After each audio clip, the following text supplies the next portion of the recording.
Hello student, class 10th में आप देखते हैं फर्स्ट यूनिट। सेकेंड यूनिट की पढ़ाई लगभग पूरी हो चुकी है। तो फर्स्ट यूनिट में सबसे पहले बात करते हैं रासायनिक अपक्रिया की बात। तो रासायनिक अपक्रिया होती क्या चीज़ है? साधारण तौर पे अगर हम कहें, जब कोई पदार्थ सिंगल भौतिक या रासायनिक किसी भी कारक के कारण उत्पाद में परिवर्तित होता है।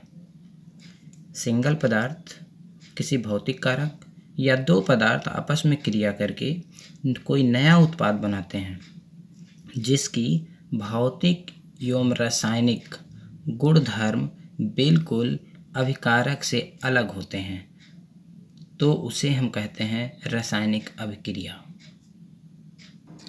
देख लेते हैं रासायनिक अभिक्रिया में, जब एक या एक से अधिक पदार्थ आपस में अभिक्रिया कर एक नया उत्पाद बनाते हैं जिसके भौतिक एवं रासायनिक गुण सर्वथा भिन्न होते हैं, रासायनिक अभिक्रिया कहलाती है। रासायनिक अभिक्रिया में ये लिखा गया, जब एक या एक से अधिक पदार्थ आपस में अभिक्रिया कर, तो अभिक्रिया करने वाले जो पदार्थ होंगे, मान लेते हैं A + B, ये पदार्थ हैं जो अपक्रिया कर रहे हैं, तो ये क्या कहलाएंगे? अभिकारक कहलाएंगे। अभिकारक अभिक्रिया जब होगी तो उसके बीच में एक तीर का निशान लगाया जाता है। जिस ओर अभिक्रिया होती है, जिस ओर उत्पाद बनता है, उधर तीर का मुख होता है। तो अभिकारक मिलकर A और B, दो पदार्थ मिलकर, जिन्हें अभिकारक कहते हैं, रासायनिक अभिक्रिया करते हैं जिससे उत्पन्न पदार्थ C बनाते हैं। C या D दोनों बना लेते हैं। C और D दो पदार्थ, नए पदार्थ बनाते हैं जिनके भौतिक एवं रासायनिक गुण सर्वथा A और B यानी कि अभिकारक से भिन्न होंगे। तो ये क्या बना है? उत्पाद से भिन्न होंगे, तो ये आपकी जो अपक्रिया होगी रासायनिक अपक्रिया कहलाएगी। रासायनिक अपक्रिया में ध्यान रखना होता है, कैसे पहचानेंगे कि यह रासायनिक अपक्रिया हो रही है।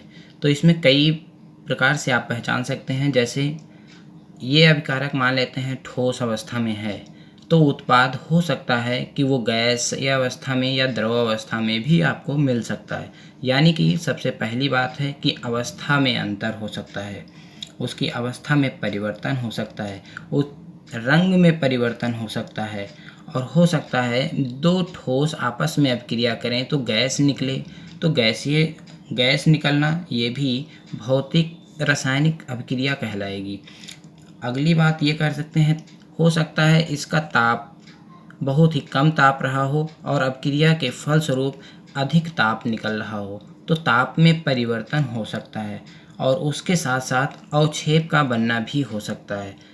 मान लेते हैं ठोस और द्रव दोनों अपक्रिया करते हैं, तो उसमें अवक्षेप यानी कि द्रव में नीचे थक्के के रूप में जम जाना, बैठ जाना अवक्षेप कहलाता है। तो इस प्रकार से ये सारे फैक्टर्स हैं, कारक हैं, जिससे आप समझ सकते हैं कि ये रासायनिक अपक्रिया है। नेक्स्ट टॉपिक बात कर लेते हैं रासायनिक समीकरण। रासायनिक अपक्रिया आपने ऊपर देखी, अभिकारक से उत्पाद बन रहे हैं, तो रासायनिक समीकरण को पहले समझ लेते हैं। तो रासायनिक समीकरण होता क्या है? अभिकारक आपस में क्रिया करेंगे, उत्पाद बनाएंगे। तो इन अभिकारकों को इनके सरलतम रूप में यानी कि प्रतीक के रूप में लिखना, जैसे ऑक्सीजन का O प्रतीक है, ठीक है, O2 के रूप में द्विपरमाणुक है तो O2 के रूप में, हाइड्रोजन है H2 के रूप में, नाइट्रोजन है N2 के रूप में, अगर सल्फर डाइऑक्साइड है तो SO2 के रूप में। यानी कि उसके अणु सूत्र के रूप में लिखना या प्रतीक के रूप में लिखकर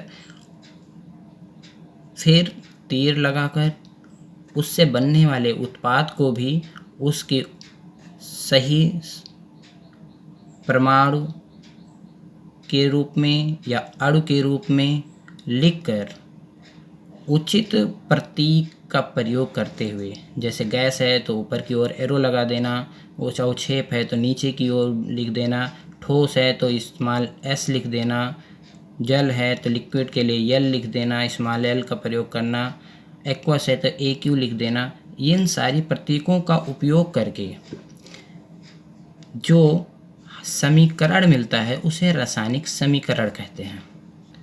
देख लेते हैं, किसी रासायनिक अभिक्रिया में भाग लेने वाले अभिकारकों तथा अभिक्रिया के फलस्वरूप प्राप्त उत्पाद को उनके मानक प्रतीक एवं सूत्रों द्वारा निरूपित करने को रासायनिक समीकरण कहते हैं। रासायनिक समीकरण में अभिकारक को तीर के बाईं ओर तथा उत्पाद को दाईं ओर लिखा जाता है। इधर हो जाएंगे अभिकारक,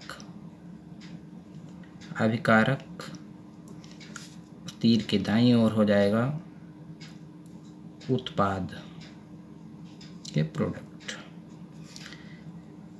अब अभिकारक और उत्पाद को उदाहरण के स्वरूप समझ लेते हैं। उदाहरण मान लेते हैं कैल्शियम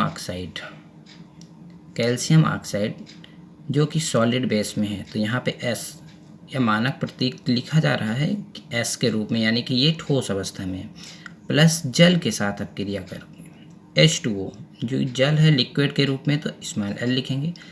अनुसार दोनों को अगर अपक्रिया करा दिया जाए तो ये दोनों क्या हो गए, अभिकारक हो गए। कैल्शियम ऑक्साइड प्लस जल, ये दोनों अभिकारक हुए।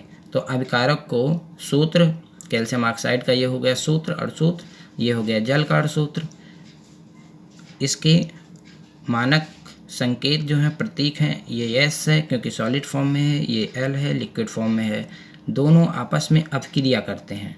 अपक्रिया करने के फलस्वरूप उत्पाद देते हैं कैल्शियम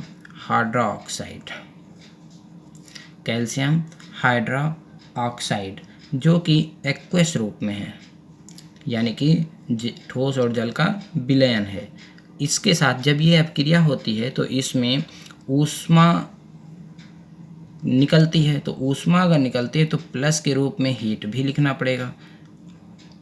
अब इस प्रकार से अभिकारक को तीर के बाईं ओर, उत्पाद को तीर के दाईं ओर लिखा गया है तथा इसमें सूत्रों का प्रयोग किया गया है। अभिकारक के सूत्रों तथा उत्पाद के सूत्रों का प्रयोग किया गया है। इस प्रकार से सुनियोजित ढंग से लिखे गए समीकरण को ही रासायनिक समीकरण कहते हैं।